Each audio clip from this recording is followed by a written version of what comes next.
All right, welcome back to One True Podcast, talking Baylor and Big 12 college football. Alongside me, as always, is John Werner, the beat writer for the Waco Trib for the Baylor Bears. Johnny, how are you? Brice, what's with the cap? It is playoff baseball time. I've got whoa. Yeah, I'm ready to go. I saw a tweet from Royden Ogletree over there at KWTX, and he said, waking up anxious and like for no reason whatever, and he said playoff baseball must be back. And I was like, yeah, I can understand that. Yeah. So it's a time of anxiousness for all of us who follow baseball teams that are in the playoffs. Or good teams. Anyway, speaking of KWTX, we have Chris Williams here with us. Chris has been at TX now for 2 years, covering Baylor, covering high school, covering everything. Chris, how you doing? I'm doing well. I do not feel anxious about playoff baseball at all. So I feel great. Yeah. So who's your favorite baseball team? Well, the Salt Lake Bees, but they're still in the minors. So give them a couple more years. When they make that jump, then we'll feel good about it. Exactly. Well, Chris was on with us last year once, and certainly glad to have him back. So, guys, let's dive in. It's after a bye week for Baylor last week. The Bears play their annual Thursday night game this week when they travel to West Virginia. Now, Morgantown has historically been quite the valley for Baylor. Bears have never won there in 5 previous trips. So is this the year that losing streak comes to an end? Go ahead, Chris. Yeah, I think so. I mean, you look at some of those losses.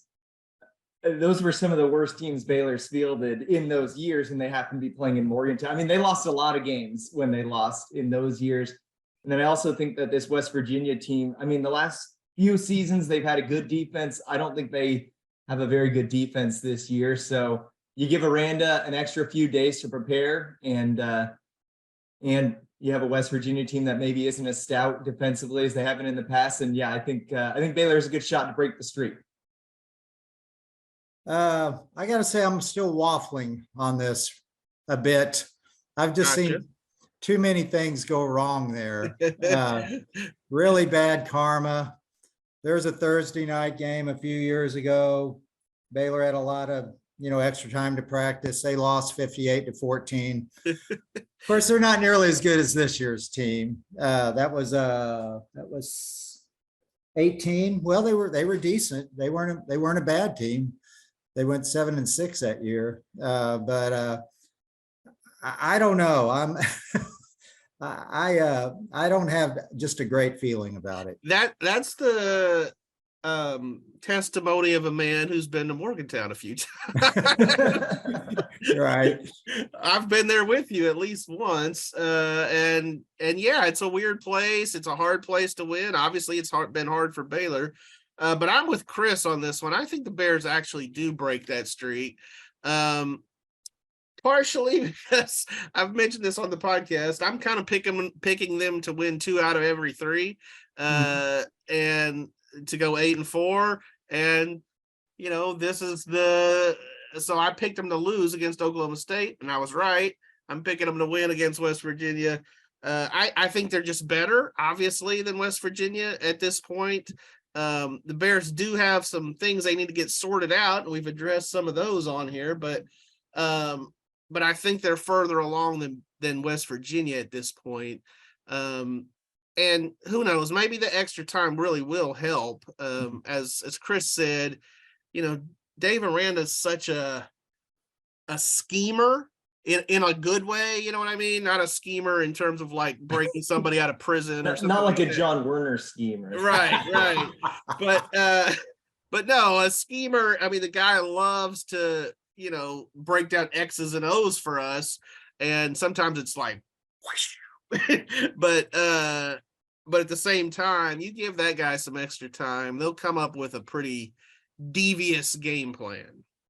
So yeah, I also think that with the extra time also helps just from like a mental standpoint as an athlete, because it is so hard in the season to correct things as you go. So you take one on the chin, and if you only have 5 days to kind of get over that loss to Oklahoma State, that's hard. But giving them a little extra time to press the reset button and say, okay, we're not going to go undefeated in Big 12 play. Let's hit reset. Let's go back to taking it a game at a time. I almost feel like that's even more of a benefit than the schemes, is just being able to reset the mentality and say, all right, let's calm down. Let's just go play Baylor football. Yeah, no doubt.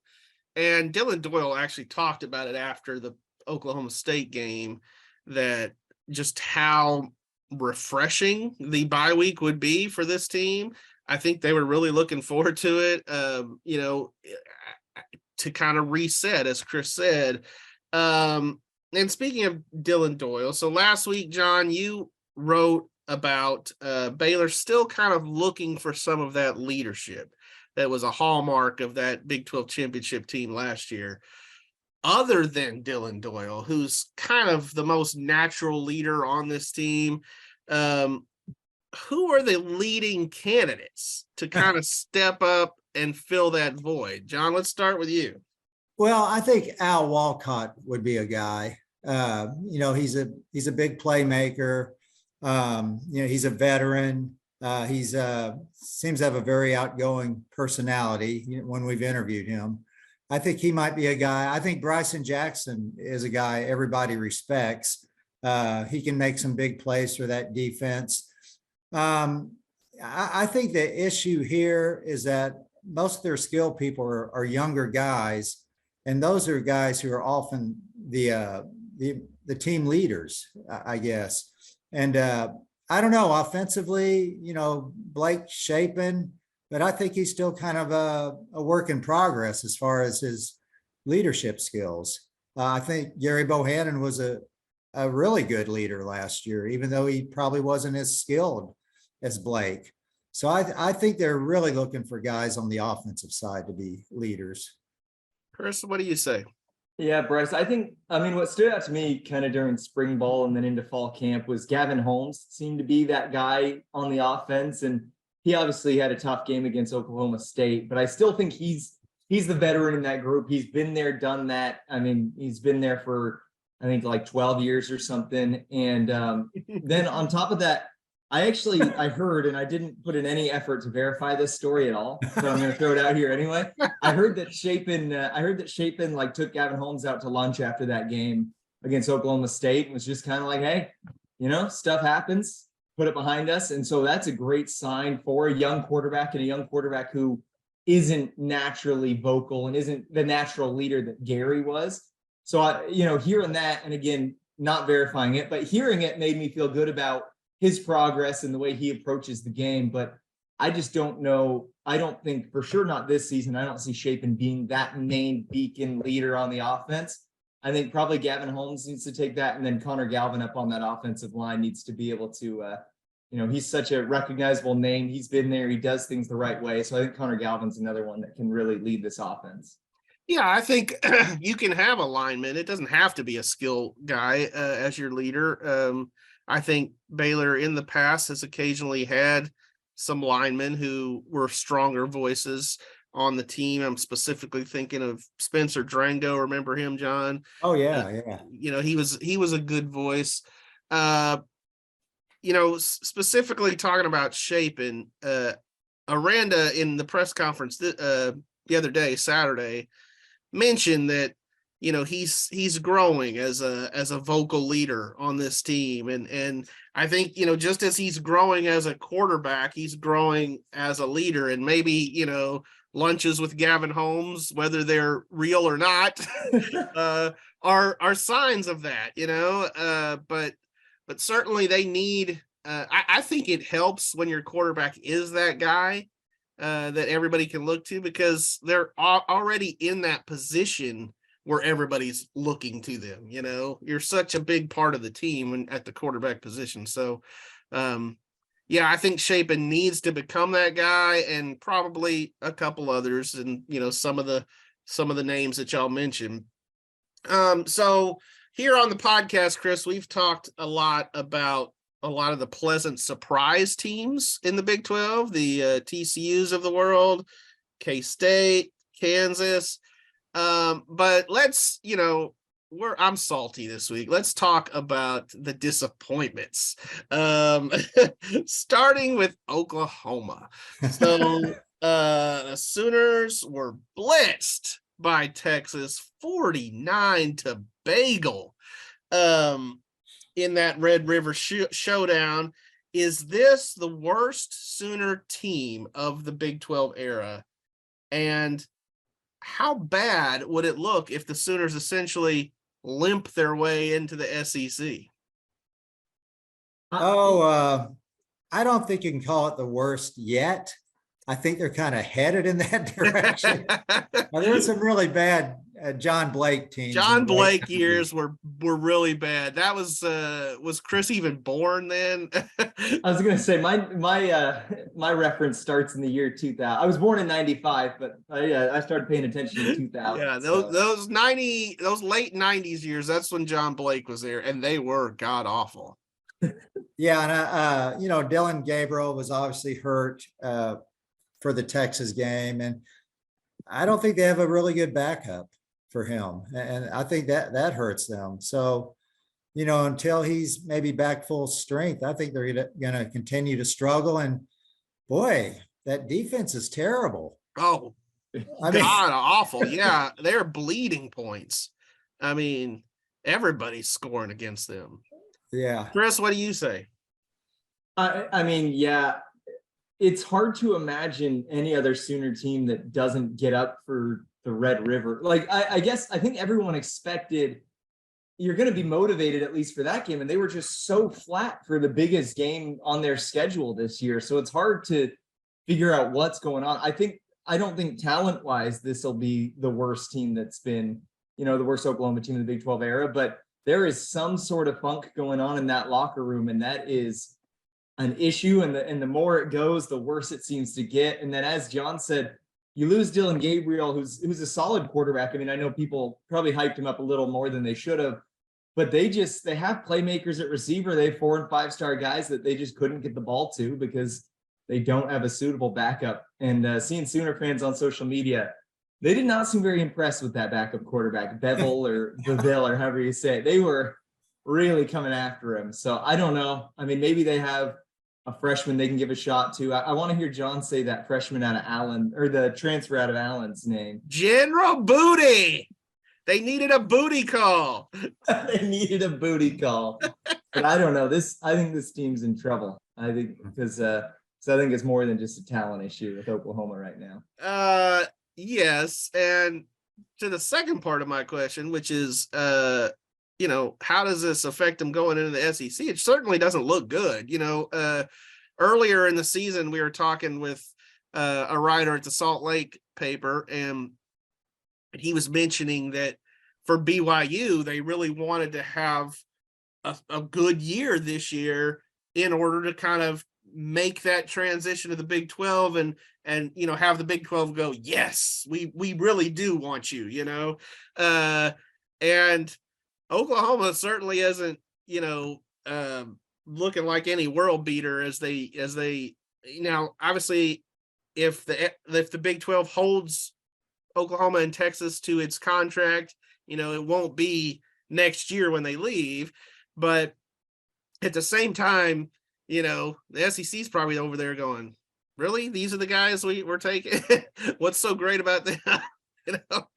But obviously they do bring big fan bases, big tradition. I was going to say, I don't think that they were bringing them in expecting Oklahoma to go in and beat Bama and Georgia in year one or anything like that. I mean, again, it isn't as exciting as if they were coming off back, more Big 12 titles, but I don't think SEC fans are going to be very broken up if they just get to beat up on OU and Texas when they get to SEC. I think honestly, they might look forward to that more.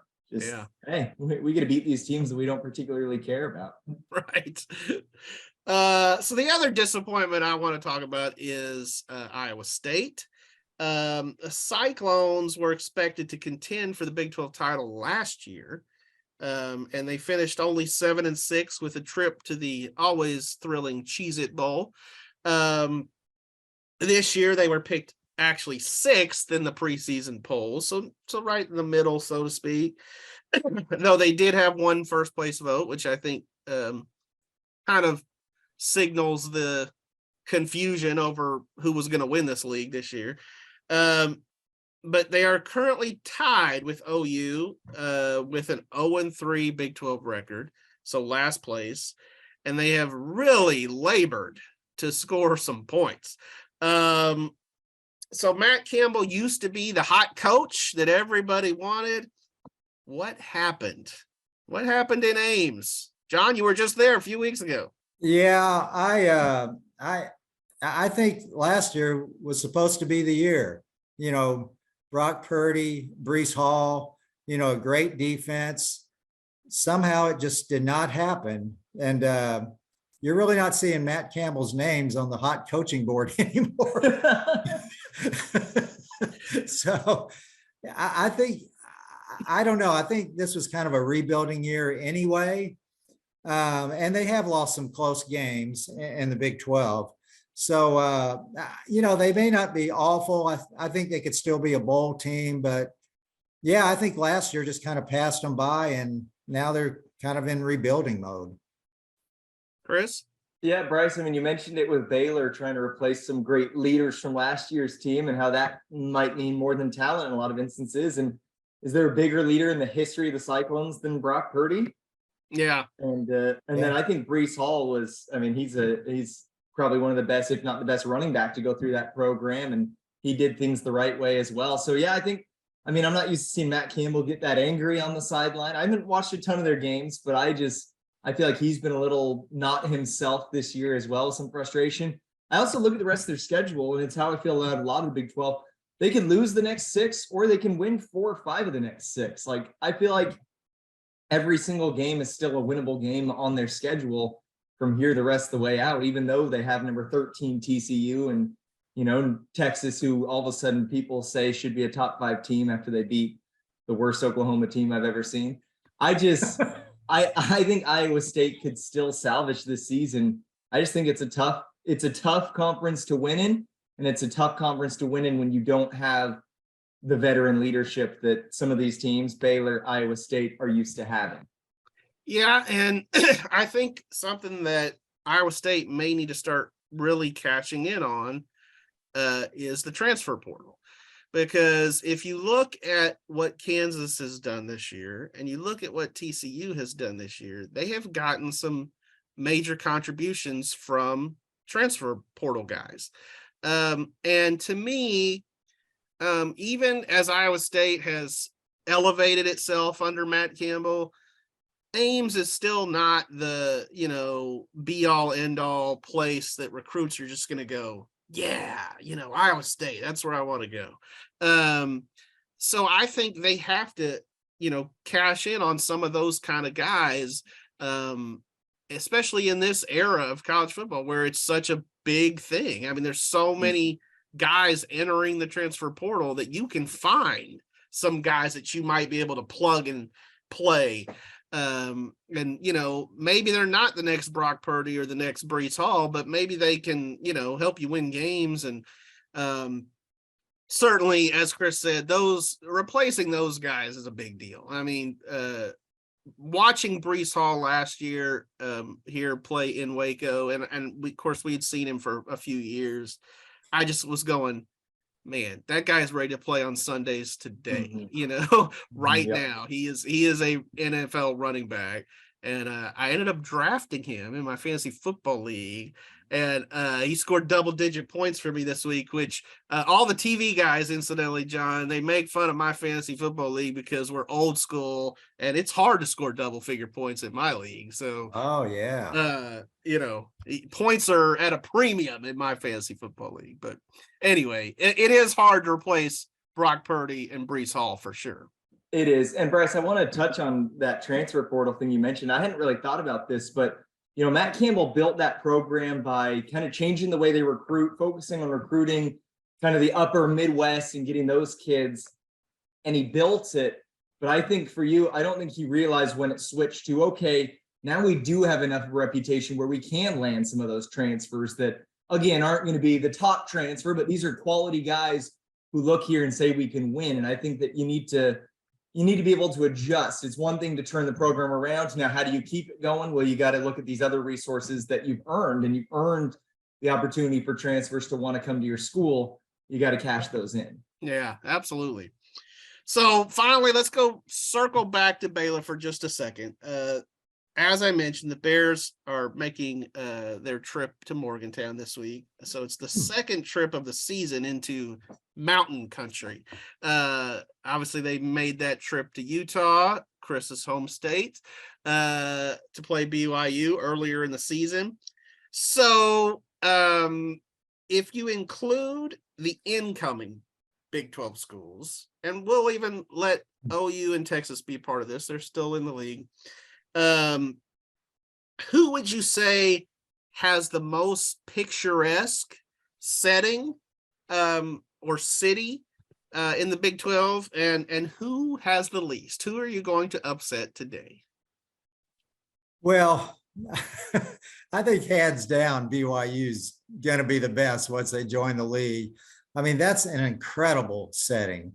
I mean, you cannot have a better setting than that, right now, up against the mountains. It isn't so much about the stadium, correct? It's more about the backdrop.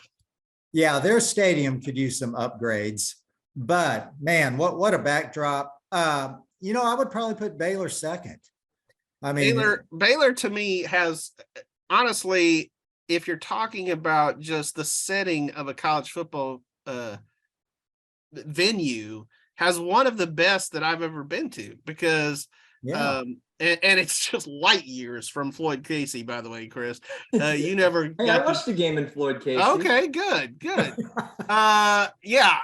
Floyd Casey was just a big bowl, out in the middle of Waco, and kind of hard to get to. I mean, in terms of just the traffic, and it was a mess. But Baylor, as John said, I mean, being right on the river, I always thought it was genius the way they did the horseshoe, looking out to the river. I mean, it's beautiful. John, I didn't mean to cut you off. Go ahead. No, that's fine. I'd probably put West Virginia third. They're in the mountains, so that's pretty good. Worst, I would probably say Texas Tech. I just think it's, the stadium's very nice, but it's just flat out there. There is not just a whole lot to look at. And, the atmosphere is good. Maybe the fans can get a little overzealous at times, but I'd say Texas Tech. Okay. Chris? I'm going to agree. I haven't been to Morgantown yet. I'm flying out there tomorrow when John goes. And so I'm excited. I hear we're going at the perfect time with the fall colors changing and everything. So I'll give it a shot once I get out there. But like John said, that setting in Provo, when Darby Brown and I were driving up to the game from Salt Lake, and we came up and she was like, "Oh, I didn't know the stadium was so small." And then we got to it and she goes, "Oh, it isn't small. It's just this massive mountain sitting behind it makes it look small by comparison."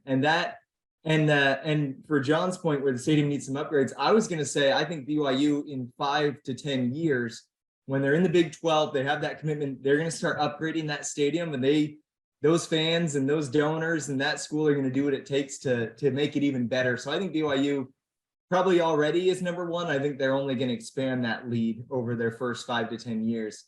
And then for worst, I'm going to go with DKR. I mean, it's a cool 100,000 fans is cool. I cannot tell you how disappointed I was the first time I went down there and saw the stadium and campus. My dad grew up in San Antonio. He's been a Longhorns fan his whole life.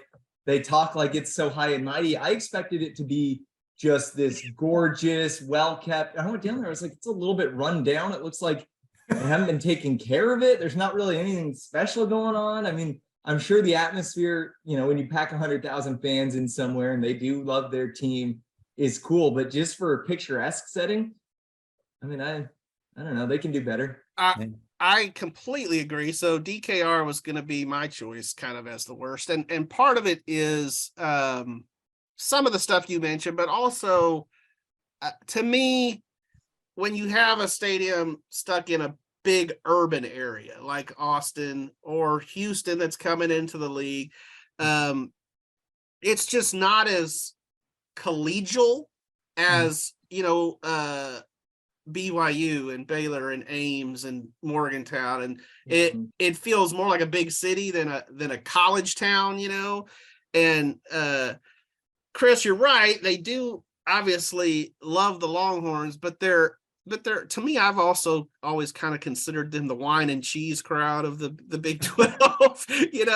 They're a little Laker fan-ish, in terms of we're going to show up a little late, we're going to leave a little early, we're kind of spoiled, and we're not nearly as good as we think we are. And I mean, that they're the Laker fans. And meanwhile, the team that left, that they'll be joining soon enough, A&M, they're just a bunch of nutcases. I mean, you have never seen a more rabid fan base than the Aggies. I mean, they're crazy. But DKR, it's right off the highway. Mm-hmm. Now, I will say, I have always loved the track stadium setting. It has been a little kept up better, I think. But what I really like about that is we cover the state track meet every year, and the shots, the photos of the pole vaulters vaulting with the state capitol in the background, it looks so cool. It always kind of looks like they're almost trying to vault over the Capitol, or something. It's just that's a cool backdrop, but you don't all really see that at the football stadium. You don't see the Capitol. So I'm going with you on DKR. I will mention about Morgantown. So Chris, John and I were there once together, and Baylor had a bye week the next week. And we were going to go to a Steelers game on Monday night. So we were going to stay a few extra days up there in the area. It was the Steelers and the Texans, John. You remember that? Oh, yeah. Yeah. Fine. Yeah. And so John actually got a ticket. I was cheap and I got a credential and stayed in the press box. But we had a great time there. But so we stayed a couple extra days, and we're driving in this rural West Virginia area, and you know how John likes to hike, and all of a sudden we see this sign that says the highest point in Maryland. Is that right? Yes. Yeah. Maryland. We were right on the border. Okay. We were coming out of West Virginia, and Maryland's right there. And it was this little trail that took you up to the highest point in Maryland. And these hikers were actually coming off the trail right as we were making this little bend. And John rolls down the window and asks them about it. And they're like, yeah, it's a real easy hike. And John's like, what do you think? And so we pull over and don't ever let him tell you that he's slow on these hikes. He left me behind, It was not that high, but it was still kind of high. I mean, and this dude was just powering up, and I was like, all right, I'll see you in a few minutes, John. I'll be there. But he must have caught me on a good day. Man. And it was cool. It was a really picturesque spot, wasn't it? Yeah, it was really cool. I mean, just kind of out of nowhere, highest point in Maryland? Yeah. Maryland. We just went around a curve, and all of a sudden there was this trail, and it was like, all right, we'll check it out. And yeah, so you got to check that off the list, John. Yeah, it was pretty cool. A surprise. And it was really, I mean, I am kind of envious of you guys going at this time of year with all the fall colors and stuff. I remember us, John, driving those country roads and turning on John Denver. And of course, you have to, and singing along, and it was awesome. It's what you think of New England in the fall for sure. Okay, I was gonna fly into actual Morgantown, and John said, no, you got to fly to Pittsburgh, rent a car, and drive through. So that's what we're doing now, John. So if it's not the most beautiful fall foliage I've ever seen in my life, I will never forgive you. Well, you know what? You're from Utah. that's a pretty high bar there. So I think you're gonna be impressed. I Okay. don't have a lot of concerns. Yeah. I you're hope gonna- so. it's I it's hope the so. ideal time to go. Yeah, and Pittsburgh, I mean, besides driving through the foliage through West Virginia, that's the place to fly into. There's really It's a not cool place. Yeah, there's You'll not be really a impressed. good way to get to Morgantown. So Yeah, that was our layover in Pittsburgh would have been longer than the drive to Morgantown. It was like a 2-hour layover alone. So it's like, all right, we'll take John's word for it. Yeah. well, y'all I enjoy. think you'll like it. Here's a pro tip: get some pierogies in Pittsburgh. Yeah. The Polish dumplings. Oh. My wife is her family is Polish, like from way back. But Wait, so is there meat? Like, give me the rundown of what. so a pierogi. You're right. Pierogi looks like a big fat dumpling, and it can have potato or cheese or sauerkraut in it. I'm not a sauerkraut guy, but and you generally I eat it as a side to Polish sausage. So Oh, okay. and yeah, so my wife's family, Janet, they make homemade pierogies, and they're amazing. You can buy them in the store and they're not bad in the frozen food section, but yeah, Pittsburgh would have some that are pretty good. Some nice pierogies. Okay, I'll hit that and expense it on the KWTX Yeah, card. there you go. I'll get one of every kind. There you go. Yeah. That's a good call. All right, guys, y'all enjoy. I will be here in Waco holding it down. And we'll see how the Bears come out, but appreciate We'll it. send Chris. photos. Don't worry, Brice. We'll send you some pictures. All right. Thanks, guys. Thanks, Chris, for joining us. See you guys.